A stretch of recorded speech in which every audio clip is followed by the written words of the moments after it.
முதலாவதாக இந்த மணவாட்டிக்குரிய குணாதிசயம் என்ன? வாசிங்க. வெளிப்படுத்தின விசேஷம் 22:17 வாசிங்க.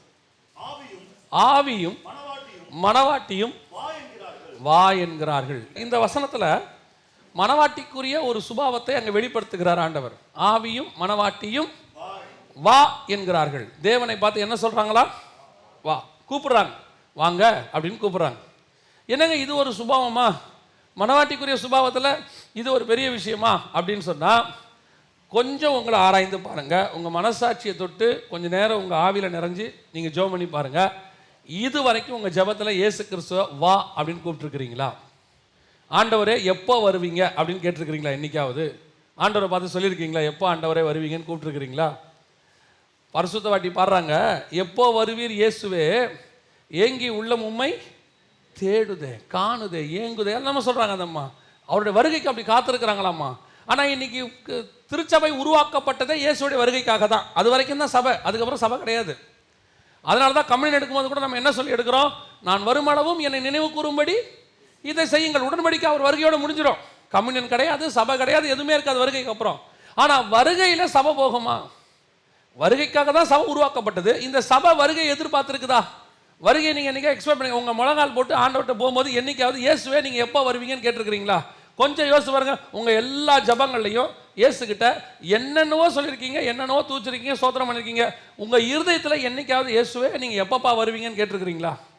இந்த வசனம் ரொம்ப சிம்பிளான வசனம். மணவாட்டி இயேசுவை பார்த்து வான்னு கூப்பிடணுமா? ஆனால் இது வரைக்கும் நீங்கள் கூப்பிட்டுருக்கிறீங்களா? என்னைக்காவது அன்பில் ஆவியில் நிறைஞ்சு அன்பில் சந்தோஷத்தில் ஆண்டவரை எப்பப்பா நீங்கள் வருவீங்க என்னைக்காவது கேட்டிருக்கிறோமா? இது வரைக்கும் கிடையாது. சில ஆட்கள்லாம் போய் முழங்கால் படிக்கிடும் போதே ஆண்டவர் ஆரம்பிச்சானா ஒரு லிஸ்ட் ஆஃப் கம்ப்ளைண்ட்ஸ் வச்சுருக்கிறான். இது வேணும், அது வேணும், இது வேணும், அது வேணும். அதில் வேறு ஒரு சிலர்லாம் மறந்துட போதுன்னு எழுதிட்டு போகிறான். இந்த வெளிநாட்டில் வேலை செய்யும்போது, நான் வெளிநாட்டில் வேலை செஞ்சுருக்கிறேன். வெளிநாட்டில் வேலை செய்யும்போது இங்கே இருக்கிற மணவாட்டிகள் வந்து மணவாளனுக்கு ஃபோன் பண்ணுவாங்க. அங்கெல்லாம் எல்லோரும் பேச்சுலர்ஸ் மொத்தமாக தங்கியிருப்பாங்க எல்லோரும். அப்போது ஃபோன் பண்ணும்போது அங்கே இருக்கிற மணவாளன் சொல்வார், என்ன சொல்வார்னா, ஏமா நான் ஊருக்கு வந்துடலான் இருக்கிறேன், உங்களையெல்லாம் பார்க்காம இருக்க முடியல, நான் வந்துட்டு பிள்ளைகளெல்லாம் பார்க்க ஆசையாக இருக்குது, பேசாமல் நான் வந்துடலான் இருக்கிறேன் ஊருக்கே. 2 வகையான மணவாட்டி இருக்குது. ஒரு வகையான மணவாட்டி என்ன சொல்லும் தெரியுமா? வந்துருங்கப்பா, கஷ்டமோ நஷ்டமோ நம்ம என்ன செய்வோம், சேர்ந்து அனுபவிப்போம், நானும் வேலைக்கு போகிறேன், கூழோ கஞ்சியோ சேர்ந்து குடிக்கலாம், வந்துருங்கப்பான்னு. இன்னொரு வகையான மணவாட்டி இருக்குது. அது என்ன சொல்லும் தெரியுமா? இப்போ தான் கடைக்கால் போட்டிருக்கிறோம், இப்போ தான் நம்ம இடம் வாங்கியிருக்கிறோம், இப்போ தான் நம்ம நல்லா 3 வேளை சாப்பிட்றோம், நீங்கள் வந்துட்டிங்கன்னா திருப்பி பழைய நிலைமையே வந்துடும், கொஞ்சம் பல்ல கடிச்சிக்கிட்டு ஒரு 5 வருஷம் அங்கே இருந்துட்டிங்கன்னா வீடெல்லாம் கட்டி முடிச்சிடலாம், பிள்ளைகளும் படிச்சிருவாங்க, அப்புறம் சந்தோஷமாக இருக்கலாம். இப்போ ஃபோனை வச்சுட்டு மணவாளன் என்ன சொல்லுவார் தெரியுமா? எங்கள் கூட நாங்கள் தங்கி இருக்கும்போது, பாருங்கள் சார், ஊருக்கு போயிடலான்னு நினைக்கிறேன், அவங்க கஷ்டத்தை சொல்லி வர வேணாங்கிறாங்க, இது நம்ம தலையெழுத்து சார் அப்படின்ட்டு போவாங்க. இதே மாதிரி தான் இன்றைக்கி சர்ச் இருக்குது. 2 வகையான சர்ச்சு. ஒரு சர்ச்சு எப்போ பார்த்தாலும் இயேசுகிட்ட எதையாவது கேட்டுக்கிட்டே இருக்கிற சர்ச், எனக்கு அது வேணும் இது வேணும். ஆனால் நான் சொல்கிறேன், இன்னொரு வகையான சபை இருக்குது.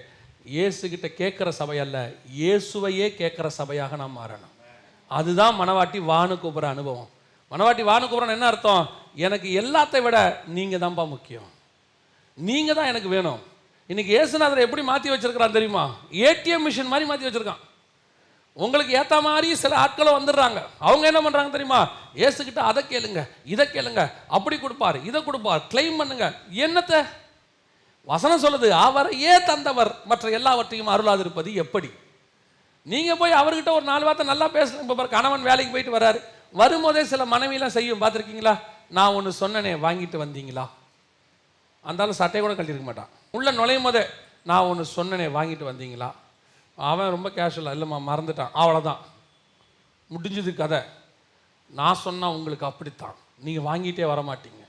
அதுக்கப்புறம் சட்டையை போட்டு இமயமலைக்கு போனவன் தான், திரும்பி வரவே இல்லை. அவன் நிறைய பேர் ஏன் வரட்டும், மறந்துட்டா என்ன, திருப்பி இன்னொரு நிறைய பேர் ஏசுநாதரையும் அப்படி தான் வச்சுருக்கிறான். போய் முழங்கால் போடும் போதே, ஆண்டவரே நீர் இன்னும் எனக்கு செய்ய, அவ்வளோதான்.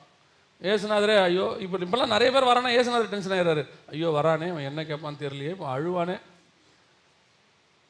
இயேசுகிட்ட எதையாவது கேட்கறதுல தான் நம்ம இம்பார்ட்டண்ட்டாக இருக்கிறோமே ஒழிய, இயேசுவை கேட்கறதுக்கு நம்ம யாருமே இம்பார்ட்டண்ட்டாக இல்லை. இயேசு நமக்கு எல்லாத்தையும் தந்தார், அவர் நம்ம நேசிக்கிறாரு. நாம் என்னைக்காவது இயேசுவை நேசிச்சிருக்கிறோமா? அவர் தான் நம்மளை நேசித்து தம்னையே தந்தார், ரத்தத்தை தந்தார், மீட்பை தந்தார், குணமாக்கினார், எல்லாம் ஓகே. நம்ம என்ன பண்ணியிருக்கோம்? அவர் நம்மக்கிட்ட வேற ஒன்றுமே கேட்கல, அன்பா இருங்கன்னு கேட்குறாரு. நீ அன்பா இருக்கிறாயா? உன் முழு இருதயத்தோடு உன் தேவனாகிய கர்த்தரிடத்தில் அன்பா இருக்கிறாயா? இருக்கிறோமா? இன்னைக்கு இல்லை. மணவாட்டி சபை தேவனை பார்த்து வான்னு கூப்பிடல. கூப்பிட்டா தானே அன்பா இருப்போம், அப்போ தானே அவர் வருவார். எப்போ இயேசு வருவார்? நீங்கள் வேற சொல்கிறீங்க இயேசு வரன்றாரு, வரவே மாட்டார். கூப்பிட்டா தானே வருவார். என்னைக்காவது கூப்பிட்டுருக்குறோமா? அவருக்கு ஒரு அனுபவம் இருக்குது பாருங்க. பழைய ஏற்பாட்டில் 5ஆம் அதிகாரம் உன்னத பாட்டில் அவருக்கு ஒரு அனுபவம் இருக்குது.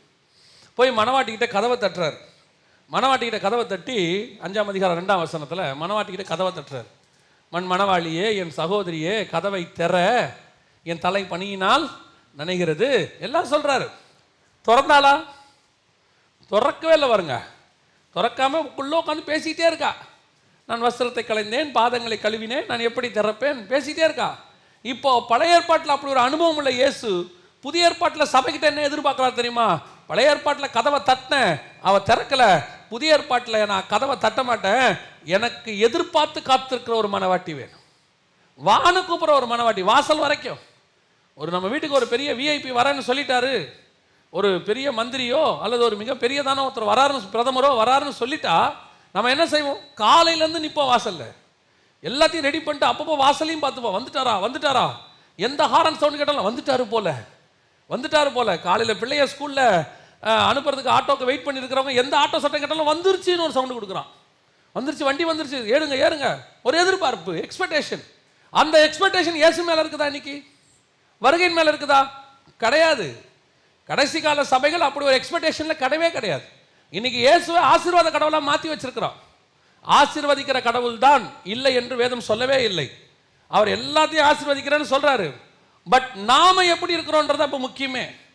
ஆசீர்வதிக்கிற ஆண்டவர் வரும்போது அவரோட போகக்கூடியதான கிரைட்டீரியாவில் ஃபர்ஸ்ட் ஒன்று அவரை நேசிக்கிற அனுபவம், வானு கூப்பிட்ற அனுபவம். இன்னைக்கு அது சபைக்கு இல்லை.